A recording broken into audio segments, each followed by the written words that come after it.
Good morning. This is John from the Springs Mennonite Church, and I'm here continuing my discussion of ideas in Ephesians for these daily devotionals.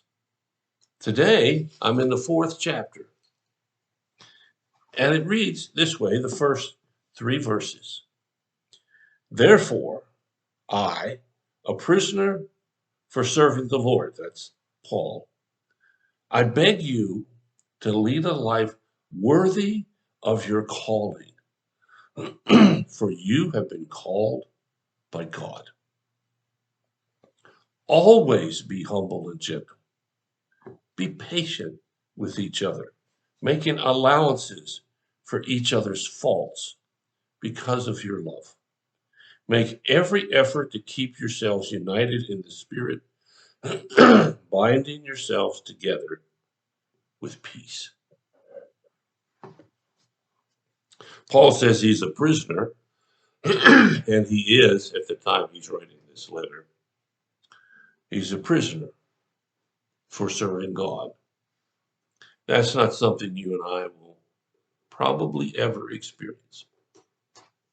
It's highly unlikely we will ever go to jail because we're a Christian. But he did. And in the midst of jails that weren't, shall we say, luxurious, that were harsh, and many people never came out of them, Paul says, I beg of you, lead a life worthy of your calling, for you have been called by God. So I'd like to ask a simple question. Are you living a life worthy of being called by God? And you could say, well, I haven't decided to walk with God. Well, okay. But he's still calling you. He still made you. He still has desires and goals and plans for your life. And are you living a life worthy of that calling? He says here, as a part of that, um, always be humble and gentle and patient with other people's faults. So I'll ask again, are you worthy? Are you living, I shouldn't say that, are you living a life that reflects God's creation power of you? Are you humble and gentle? Are you patient with each other's faults? You know, I have faults. Those of you who know me best don't have any trouble believing that. Maybe some of you others might think, oh, that's not possible. Yeah, it's not only possible, it's real. And I want people to have patience with me when I'm wrong. And I need to show that same patience to them. I was talking to a fellow, not too long ago, and we were talking about this one person. We both agreed he's a really great Christian. He really is. And the guy says, I've never heard him say anything negative. I said, well, I did a couple years ago. And I just ignored it. I decided he was probably having a bad day. I've never brought it up to him. Don't tend to. There's no reason to. He wasn't consistent with who he wants to be. And I'm not going to remind him of that. I hope people do the same for me. The question is that how you live? Or do you pick at others? Do you look for the worst? Do you expect the worst? Or do you expect the best? Now, I'm not talking about living in a dream world.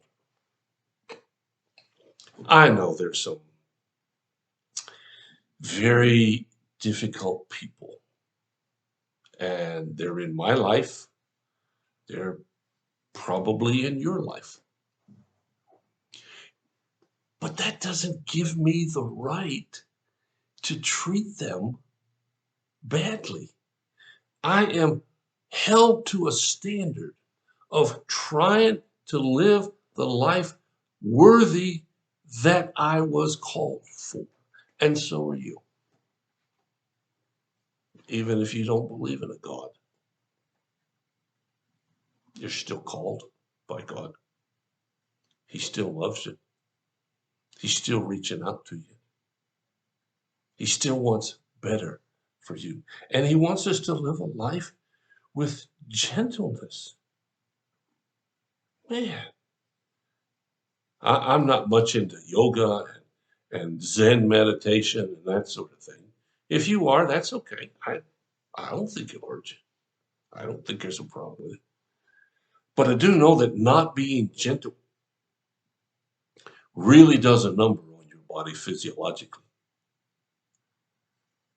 Blood pressure goes up, stress level goes up, certain enzymes are excreted that in too large of a fashion will destroy your body. Not being gentle is the quickest way to die young. And I don't want to do that. Oh, I don't want to live forever. Well, I do, but not on this earth. But I want to live a life that reflects what God has called me to be. And that's what this passage in Ephesians is saying to you as well, to all of us. And when we do that, we will find a life of joy and happiness that is unattainable for those who don't. That's right. It's unattainable. You can't get it. You can't buy it. You can't trade for it. You can't study for it. You can't get that life of joy and wonder that comes from walking with God and living a life that He wants us to live. Now, you don't have to take my word for it. Paul wrote it. I'm just talking about it. But even that, look around. See if you can find those folks. And be sure you get to know them real well to find out if that's really who they are. God wants something great for you today, my friend. I am convinced of it. And I stake my life on it, whatever that might mean. Paul says, be patient, making allowances, and showing your love. That's a winning combination. I guarantee it. Well, thanks for listening. If you have any concerns, let us know. We'll do whatever we can as fast as we can to help meet your need. That's being compassionate. Well, thanks for listening. Have a great day. I'll be back tomorrow and I'll share another passage from this little book called Ephesians. Take care.